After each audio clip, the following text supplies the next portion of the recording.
இனிமே கண்ணை மூடிட்டு கடலை எண்ணெய் வாங்கலாம். ஏன்னா மந்த்ரா கடலை எண்ணெய் இதயத்தின் தயாரிப்பு. வறுக்க பொரிக்க ஏன் எல்லா சமையலுக்கும் மந்த்ரா தான். மந்த்ரா கடலை எண்ணெய், அபார ருசி, ஆரோக்கியமான உடல் நலம். ரொம்ப டயர்டா இருக்கு. இயற்கையான டேட்ஸ், பாதாம், பிஸ்தா, கேஷு அண்ட் ஹனி கொண்டு தயாரிக்கப்பட்ட lion date nut bites. Tamil Nadu nursery, primary, matric மேல்நிலைப் பள்ளி மற்றும் சிபிஎஸ்இ பள்ளிகள் சங்க மாநில பொதுச் செயலாளர் நந்தகுமார் நம்முடன் இருக்கிறார். சார் வணக்கம். வணக்கம் சார். சார், இப்போ இந்த 8000 தனியார் பள்ளிகளுக்கு அங்கீகாரம் அளிக்காத அந்த கல்வித்துறைன்னு ஒரு குற்றச்சாட்டு ஒண்ணு எழுந்திருக்கு. அதை பத்தி உங்களோட கருத்து என்ன சார்? என்ன போயிட்டு இருக்கு, என்ன நிலவரம் சார்? ஆமா சார், தமிழ்நாட்டுல 15,000 நர்சரி பள்ளிகள், பிரைமரி பள்ளிகள், மெட்ரிக் பள்ளிகள், மேல்நிலை பள்ளிகள், சிபிஎஸ்இ பள்ளிகள், ஐபி போர்டு, கேம்பிரிட்ஜ் ஸ்கூல்ஸ், இது மாதிரிலாம் இருக்குங்க. ஐசிஎஸ்சி ஸ்கூல்ஸ் எல்லாம் இருக்கு. இந்த பள்ளிகளை எல்லாம் ஒருங்கிணைத்து தமிழ்நாட்டுல தனியார் பள்ளிகள் இயக்குநரகம் அப்படின்னு வச்சிருக்காங்க. இந்த தனியார் பள்ளிகள் இயக்குநரகம் அனைத்து தனியார் பள்ளிகளுடைய கட்டணத்தில் தான் இயங்குகிறது. இயக்குநரகமே தனியார் பள்ளியின் பங்களிப்பில் நாங்க கொடுக்கிற அந்த பங்களிப்பு தொகையில தான் இயக்குநரகம் செயல்படுகிறது. அதை ஒட்டி தமிழ்நாட்டில் இருக்கக்கூடிய 38 மாவட்டங்களுக்கு 38 மாவட்ட கல்வி அலுவலர்கள், private schools, district education officer private schools போட்டிருக்காங்க. இது இல்லாம டைரக்டர் ஆஃப் ஸ்கூல் எஜுகேஷன், இது இல்லாம உங்களுக்கு ஜாயிண்ட் டைரக்டர் 2 பேருங்க. சிபிஎஸ்இ இந்த மற்ற போர்டு எல்லாம் கவனிக்கிறதுக்கு ஒரு டைரக்டர், ஜாயிண்ட் டைரக்டர். இன்னொருத்தர் மெட்ரிகுலேஷன் ஸ்கூல்ஸ் எல்லாம் பாக்குறதுக்கு ஒரு டைரக்டர். இதெல்லாம் ஒரு அடிஷனல் டைரக்டர் அப்படி இருக்காங்க. ஒரு நூற்றுக்கணக்கான டைரக்டரேட்ல எம்ப்ளாயிஸ் எல்லாம் இருக்காங்க. எல்லோருக்கும் சம்பளம் எல்லாமே செய்வது தனியார் பள்ளிகள் தரக்கூடிய பங்கு தொகை, எங்களுடைய கான்ட்ரிபியூஷன்ல தான் இயக்குநரகம் நடைபெறுகிறது. இப்படிப்பட்ட இந்த நேரத்துல இதற்கு முன் இருந்த அரசாங்கங்கள் எல்லாம் தனியார் டைரக்டர் ஆஃப் மெட்ரிகுலேஷன் அப்படி இருந்ததுங்க. அப்ப IMS, inspector of matriculation schools இருந்தாங்க. அவங்க எல்லாம் ரெனிவல் ரெகக்னேஷன்ல கரெக்டா கொடுத்துட்டு இருந்தாங்க. இந்த ஆட்சி, திமுக ஆட்சி வந்த பின்னால், எங்களுக்கு அதுக்கு முன் அதிமுக ஆட்சிக்குள்ள செங்கோட்டையன் இருக்கும்போது ஒவ்வொரு மாதமும் ஒவ்வொரு மாவட்டத்தில் தனியார் பள்ளிகளுக்கான தொடர் அங்கீகாரத்தை கொடுத்துட்டு இருந்தாங்க. இவர்கள் என்ன பண்ண வந்தோன்னு டோட்டலா ஸ்டாப் பண்ணிட்டாங்க சார். இதுதான் கடவுள் மீது ஆணையாக தமிழ்நாட்டில் இருக்கக்கூடிய தனியார் பள்ளிகளுக்கான தொடர் அங்கீகாரத்தை, அதாவது 3 வருஷத்துக்கு ஒருத்தர் கொடுக்குற ரெகக்னேஷன், ரெனிவல் ஆஃப் ரெகக்னேஷன் கூட கொடுக்கலீங்க. அதுதான் பெரிய வருத்தம். எல்லா டிஓஸும் நாங்கள் எல்லாம் அந்த ஒவ்வொரு ஆண்டுக்கும் நாங்க ஆண்டு ஆய்வு கட்டணம் கட்டுறோம். இன்ஸ்பெக்ஷன் ஃபீஸ் அது பேருங்க. ஆண்டு ஆய்வு கட்டணம் கட்டுறோம், விண்ணப்ப கட்டணம் கட்டுறோம், அங்கீகார கட்டணம் கட்டுறோம். இதெல்லாம் பிக்சட் டெபாசிட் வச்சிருக்கோம். இப்படி எல்லாம் பிக்ஸ். ஒவ்வொரு பள்ளியும் மாணவர்கள் எண்ணிக்கைக்கு ஏற்ற மாதிரி 7.5 லட்சத்துல இருந்து 25 1 கோடி ரூபாய் டெபாசிட், ஒவ்வொரு பள்ளியும் மாணவர்கள் எண்ணிக்கைக்கு ஏற்ற மாதிரி பிக்சட் டெபாசிட் போட்டுட்டு தான் நாங்க விண்ணப்பம் பண்றோம். இவ்வளவு பண்ணி எல்லாமே கரெக்டா இருந்து கூட 40 50 ஆண்டுகள் 70 ஆண்டுகளான பள்ளிகளுக்கு கூட இதுவரை தொடர் அங்கீகாரத்தை இந்த தனியார் பள்ளிகள் இயக்குநரகம் கொடுக்கலீங்க. போனா போய் மினிஸ்டரை பாரு அப்படின்னு சொல்லிட்டாங்க. மினிஸ்டரை பார்த்தா கூட வேலையாகலைங்க. அதற்குன்னு ஒருத்தர் போட்டு வச்சிருந்தாங்க, தனியார் பள்ளிகள் இயக்குநரகத்தை கண்காணிப்பதற்கு, கவனிப்பதற்கு, வசூல் செய்வதற்கு தமிழ்நாடு பெற்றோர் ஆசிரியர் கழக துணைத் தலைவர் ஒருத்தர் போட்டு வச்சுட்டு மேலே டைரக்டர் மேலேயே ஒரு ஆபீஸை போட்டு பெரிய வசூல் ஒவ்வொரு பள்ளிக்கும் பணம் கொடுத்தா மட்டும்தான் அங்கீகாரம், இல்ல அப்படின்னு சொல்லிட்டாங்க. அது மாதிரி பணம் கொடுத்தவங்களுக்கு மட்டும்தான் சிபிஎஸ்இ என்ஓசி கொடுத்தாங்க. சிபிஎஸ்இ ரெனிவல் எல்லாமே பணம் தான் சார். 35 லட்சத்துல இருந்து ஆரம்பிச்சு 10 லட்சம் ரூபாய் வரையிலும் கொடுத்தா மட்டும்தான் ஒவ்வொரு பள்ளிக்கும் அங்கீகாரம் இல்லை. இதெல்லாம் நாங்க அப்ளிகேஷன் போடும்போது அப்ளிகேஷன் கட்டணம் கட்டுறோம், ஆய்வு கட்டணும், நான் சொன்ன விண்ணப்ப கட்டணும், ஆய்வு கட்டணும், அங்கீகாரம் கட்டணும். இது இல்லாம ஒரு பில்டிங் லைசன்ஸ் வாங்கணும். தாசில்தாருக்கு 25 இருந்து 50 ரூபாய் குறைந்தபட்சம் கொடுத்தால் மட்டும்தான் ஒரு தாசில்தார் கிட்ட 3 ஆண்டுகளுக்கான சர்டிபிகேட், பில்டிங் லைசன்ஸ் வாங்க முடியும். ஒரு ஸ்டெபிலிட்டி சர்டிபிகேட் வாங்கணும். ஒரு என்ஜினியர் கிட்ட, public works department engineer stability certificate collector அங்கீகாரத்தை வாங்கணும். அதே மாதிரி சானிட்டரி சர்டிபிகேட் சுகாதார ஆய்வாளர் கிட்ட, முனிசிபாலிட்டியில இருந்தா, டவுன் பஞ்சாயத்து இருந்தா, அதுக்குன்னு இருக்கிற துப்புரவு ஆய்வாளர் இருப்பாருங்க, அதாவது சுகாதார ஆய்வாளர், அவர்கிட்ட வாங்கணுங்க. Deputy director of health service அப்படி இருப்பார், அவர்கிட்ட வாங்கணும். அவர்களுக்கும் நாங்க 50,000 ரூபாய், 25 இருந்து 50,000 ரூபாய் ஒவ்வொரு ஆண்டும் கொடுத்தால் மட்டும்தான் அவங்க எங்களுக்கு சுகாதார சான்று கொடுப்பார்கள். இது இல்லாம பள்ளிகள் தீ பிடிக்காமல் இருப்ப தீயணைப்பு துறையின் தடையின்மை சான்று, அந்த ஃபயர் என்ஓசி வாங்குறதுக்கு நாங்க district fire officer, station officer இருப்பாருங்க, இவங்களுக்கு எல்லாம் ஒவ்வொருத்தருக்கும் நம்ம ஒரு ஆண்டுக்கு 30,000 இருந்து 50,000 1 லட்சம் வரையிலும் கொடுக்கக்கூடிய பள்ளிகள்லாம் சான்றுகளுக்கு. இது 4 வகையான சான்றுகளையும் வாங்கி ஆய்வு பண்ணி டிஓ கொடுத்து, டிஓக்கு தனியா காசை கொடுத்து அவங்க அப்ளிகேஷன் அனுப்பி எல்லாம் டைரக்டரேட்ல குவிஞ்சு கிடக்குதுங்க. யாருக்குமே அங்கீகாரம் கொடுக்கல. நாங்க அங்கீகாரம் கேட்டு போனா ஏதோ ஒரு குறைய சொல்லி, குற்றச்சாட்டு குறைகளை சொல்லி, உங்களுக்கு பில்டிங் பிளான் இல்ல, இல்லைன்னா வந்து லெப்ட் இருக்கு, ரைட் இருக்குது, குறைபாடு இருக்குது, ஏதாவது ஒரு குறைபாடு சொல்லி திருப்பி அனுப்பிடுவாங்க. ஆன்லைன்ல அனுப்பியிருக்கீங்க அப்படின்னு ஆஃப்லைன்ல அனுப்புங்க. நாங்க ஆஃப்லைன்ல அனுப்பணும், ஆன்லைன்ல அனுப்பும். இப்படி சொல்லி 4 ஆண்டுகள் போய்விட்டது. ஆனால் எங்களுக்கு அங்கீகாரம் இல்லாமல் ஒவ்வொரு பள்ளியும் தினந்தோறும் வேதனையில் வாடிக்கொண்டிருக்கிறார்கள். குறிப்பா எஃப்சி பண்ணா, ஆர்டிஓ ஆபீஸ் போனா ஒவ்வொரு பஸ்ஸுக்கு நாங்க வந்து ஆர்டிஓ ஆபீஸ் 10,000 ரூபாய் காசு கொடுக்கணும் சார், இல்ல எஃப்சி நடக்காது. அப்ப ரெனிவல் ரெகுலேஷன் இருக்கணும். அப்ப பணம் கொடுத்து வாங்கிட்டு வரவங்களுக்கு மட்டும்தான், ரெனிவல் 10 லட்சம் 20 லட்சம் கொடுத்து வாங்கிட்டு வரவங்களுக்கு மட்டும்தான் இவங்களுக்கு கிடைக்கல, கிடைக்கலைங்க. அதனால எல்லா பள்ளி நிறுவனங்களும் வெளியே சொல்ல முடியாத வேதனையில நாங்க துடிச்சிட்டு 4-5 ஆண்டுகளாக ரொம்ப வேதனையில கஷ்டப்பட்டுட்டு இருக்கோம். இதுதான் யதார்த்தமான நிலைமை, இதுதான் சத்தியம். அதற்குள்ள ஒரு டைரக்டருங்களை டிஓ லஞ்சம் வாங்குவாருங்க, டைரக்டர் லஞ்சம் வாங்குவாருங்க. அந்த டைரக்டர் லஞ்சம் வாங்க மந்திரிக்கு தெரிஞ்சா டைரக்டரே மாத்திட்டாங்க. நாகராஜ் முருகன் ஒரு டைரக்டர் இருந்தாரு, அவரை மாத்திட்டாங்க. அப்புறம் முத்துக்குமார் ஒருத்தர் டாக்டர் போட்டாரு டைரக்டர், அவரையும் மாத்திட்டாங்க. அப்புறம் இப்போ இன்னொருத்தர் போட்டாங்க குப்புசாமின்னு, அவரையும் மாத்திட்டாங்க. அதுக்கு பின்னாடி இப்ப சுகன்யான்னு ஒருத்தர் போட்டிருக்காங்க. யார் அவர்களுக்கு சரிபட்டு வருகிறார்களோ அவங்கள வச்சுக்குவாங்க, இல்லைன்னா அவங்க வந்து எடுத்துருவாங்க. இல்லைன்னு கேட்டா யார் அதிகம், ஒருத்தருக்கு ஒருத்தர் காம்படிஷன் தான். அமைச்சரே வாங்குறாங்க, நம்ம வாங்கினா என்ன தப்புன்னு சொல்லிதான் இந்த 4.5 ஆண்டுகளாக தனியார் பள்ளி நிர்வாகிகள், மாவட்ட கல்வி அலுவலர் முதற்கொண்டு இயக்குநரகம் வரை எல்லாம் கப்பம் கட்டினா மட்டும்தான் வேலை நடக்கல. தனியார் பள்ளி நடத்துவது என்பது சாதாரண விஷயம் இல்ல. இது இல்லாம நாங்க ஒவ்வொருத்தரும் தனியார் சொத்து வரி கட்டணும் சார்.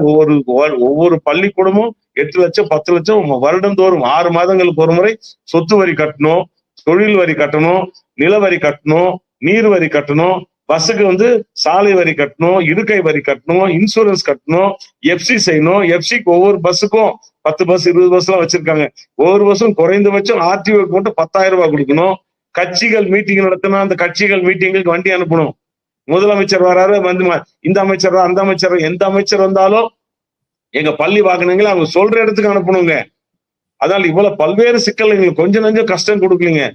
இப்படி இருக்கும்போது கடந்த 5 ஆண்டுகள்ல, அதாவது அதிமுக ஆட்சி காலத்துல வந்து எந்த ஒரு பிரச்சனையும் இல்லாம உங்களுக்கு எல்லாமே நடந்திருக்குன்னு சொல்றீங்க. இந்த ஆட்சியில இந்த 4.5 ஆண்டு காலமாக ஏன் இதெல்லாம் கிடப்பில் போடப்பட்டிருக்கு? என்ன காரணம்? ஒரு தெளிவான ஒரு காரணம் இருக்குங்க இல்லையா? இல்ல, தெளிவான காரணம் இதுதான் சார். எங்களுக்கு வந்துங்க, நாங்க போய் பலமுறை அமைச்சரை பார்த்துட்டோம். ஒரு முறை கூட எங்கள் கல்வித்துறை அமைச்சர் எங்கள் சங்கத்தில் எந்த சங்கத்தையும் சந்தித்து அழைத்து பேசி எங்கள் குறை நிறைகளை கேட்டு தீர்த்து வைக்கவில்லை. அரசு பள்ளி ஆசிரியர்கள், அரசு ஊழியர்கள் வந்து குறை கேட்டாங்க, பண்றாங்கன்னு சொன்னா அவங்களுக்கும் பண்ணலைங்க. அவங்களும் 4 ஆண்டுகளை அமைதி காத்துக்கு போயிட்டாங்க. நாங்களும் வந்து பல்வேறு போராட்டங்களை செய்தோம். இப்ப குறிப்பா தனியார் பள்ளிகளுடைய கல்வி கட்டண நிர்ணய குழுன்னு ஒண்ணு இருக்குதுங்க, private school fees determination committee. அதுக்கு பாலசுப்ரமணியன் நீதி அரசர், அதுக்கு ஒரு ரிட்டையர்ட் ஜட்ஜ் இருக்காருங்க, அவர் வந்து கல்வி கட்டணத்தை நிர்ணயிக்கிறார். அவர் நிர்ணயிக்கிற போது கூட அங்கீகாரம் இருந்தால் மட்டும்தான் உங்களுக்கு கல்வி கட்டணம் நிர்ணயிக்கப்படும், இல்லை என்றா இல்ல அப்படின்னு சொல்லிட்டாங்க. இவர்கள் என்ன பண்ணாங்க, அப்ப ஒவ்வொருத்தரும் போய் பணத்தை கொடுத்தா மட்டும்தான் வாங்கிட்டு வந்து ஃபீஸை பிக்ஸ் பண்ண முடியும். அப்படி சிக்கல் உருவாக்கிட்டாங்க. இப்ப பாருங்க, அந்த ஃபீஸ் கமிட்டியில கூட தமிழ்நாடு இத்தனை நாள் அந்த ஃபீஸ் கமிட்டியை கொண்டு வந்து திமுக சர்க்கார், சமச்சீர் கல்வியை கொண்டு வந்தது திமுக சர்க்கார், அங்கீகாரத்துல பல்வேறு பிரச்சனைகளை கொண்டு வந்தது இவங்க தாங்க. எல்லாமே எங்களுக்கு கொஞ்சம் நஞ்ச கஷ்டம் கொடுங்க, எல்லாமே கொண்டு வந்துட்டு இன்றைக்கு ஃபீஸ் கமிட்டியில கூட திமுகவுடைய பெற்றோர் ஆசிரியர் கழக துணைத் தலைவர் அதுல உறுப்பினரா போடுறாங்க. பெற்றோர் ஆசிரியர்களை யாரேனும் ஒருத்தர் ஒவ்வொரு பள்ளிக்கும் ஒரு பெற்றோர் போட்டாலும் தவறு இல்லைங்க.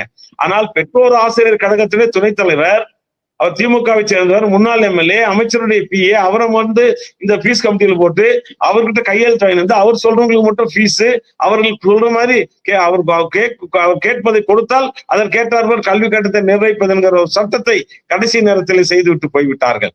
எனவே இன்றைக்கு இப்படியெல்லாம் வந்து எல்லாத்திலும் சிக்கலுங்க. உண்மையிலே டிசி கொடுக்க முடியல, எம்இஸ் நம்பர் இருக்கணும், இஎம்ஐஎஸ் நம்பர் என்ற இருந்தாதான் கொடுக்க முடியும். அது மாதிரி உங்களுக்கு ஒவ்வொரு பள்ளி அங்கீகாரம் இருந்தால்தான் கொடுக்க முடியுங்க. இதுல எல்லாம் எப்படி செக் வச்சு நம்பர், டிசி இருந்தால்தான் வாங்குறதுக்கும் ரெகனைசேஷன் வேணும், பஸ் எஃப்சி பண்றதுக்கும் ரெகனைசேஷன் வேணும். அப்ப வேற நெருக்கடியின் காரணமாக வேற வழியே இல்லாமல் பணத்தை கொடுத்தால் மட்டும்தான் அங்கீகாரம் பெற முடியும் என்கிற ஒரு சூழ்நிலையை, ஒரு தர்ம சங்கடமான நிலையை, ஒரு மோசமான சூழ்நிலைகள் உருவாக்கி விட்டாங்க.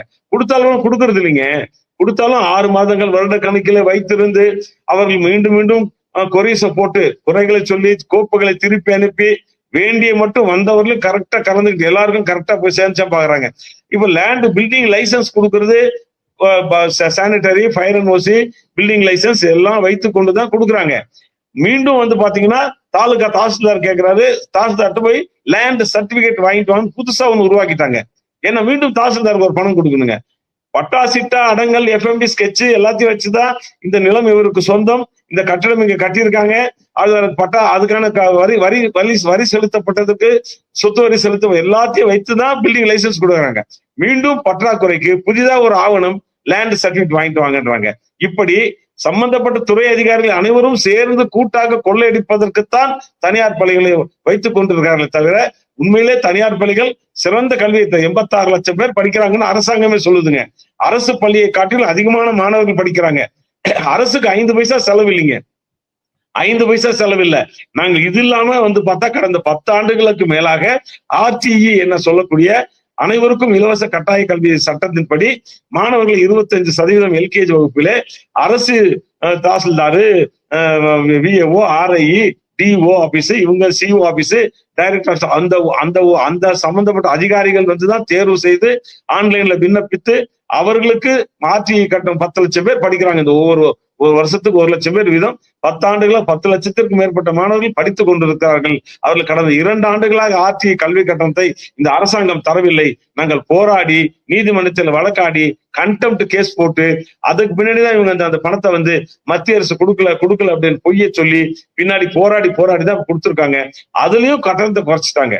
மத்திய அரசு, மாநில அரசு, நீதிமன்றம் என்ன சொல்கிறது என்றால் ஒரு மாணவனுக்கு எவ்வளவு அரசாங்கம் செலவு செய்கிறதோ அந்த கட்டணத்தை தர வேண்டும், அல்லது கல்வி கட்டண நிர்ணய குழு எந்த கட்டணத்தை நீங்கள் வந்து வசூலிக்க வேண்டும் என்று சொல்லி உத்தரவிட்டிருக்க அந்த கட்டணத்தை தர வேண்டும் என்று சொல்லி இருக்கிறது.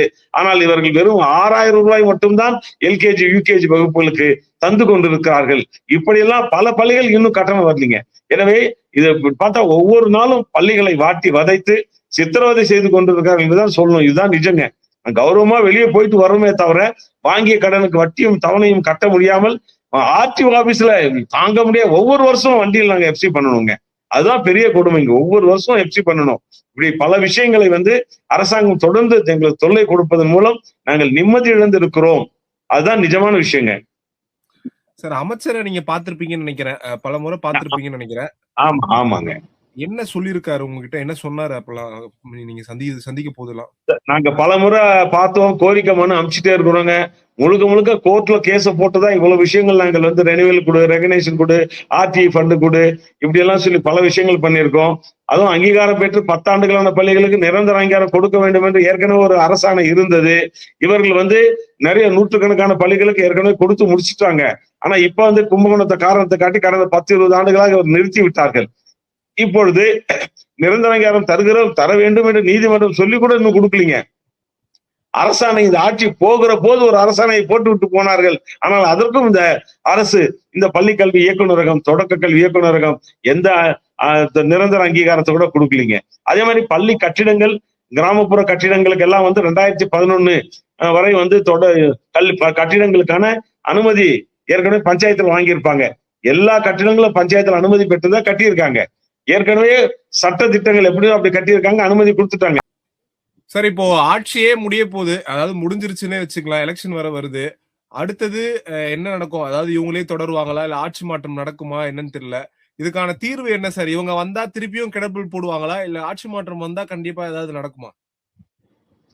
ஆட்சி மாற்றம் வந்தால் மட்டும்தான் தனியார் பள்ளிகள் வாழ முடியும், இல்லைன்னா வாழ முடியாதுங்க. அதோட தரமான கல்வியே இல்லைங்க. இவங்க எந்தவித பயிற்சியோ முயற்சியோ எடுக்கலீங்க. இந்தியா முழுக்க தேசிய கல்விக் கொள்கையை அமுல்படுத்திட்டாங்க. இவங்க வந்து மும்மொழி கல்விக் கொள்கை வேண்டாம் என்ற காரணத்தை சொல்லி தேசிய கொள்கையின் ஒவ்வொரு பக்கத்தையும் பேரை மாத்தி பண்ணிட்டு இருக்காங்க.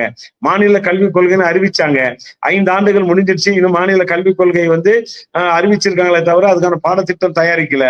இனிமேல் எப்ப பாடத்திட்டம் தயாரிச்சு எப்ப பாடம் படிச்சுதுன்றது, இவங்க கொண்டு வந்த சமச்சீர் கல்வியை வந்து சமம் இல்ல, சீரும் இல்ல, அது மோசம்ன்றதால உதயச்சந்திரன் தலைமையில, அன்றைக்கு இருக்க கல்வித்துறை செயலர் தலைமையில புதிய அந்த சமச்சீர் கல்வி மறுசீரமைக்கப்பட்டு அதிமுக ஆட்சியில மிகச் சிறப்பானது ஒரு கல்வி திட்டத்தை கொண்டு இப்ப NEET exam, JEE exam, CLAT exam எல்லா நுழைவுத் தேர்வுக்கும் பயன்பெற மாதிரி பண்ணிருக்காங்க.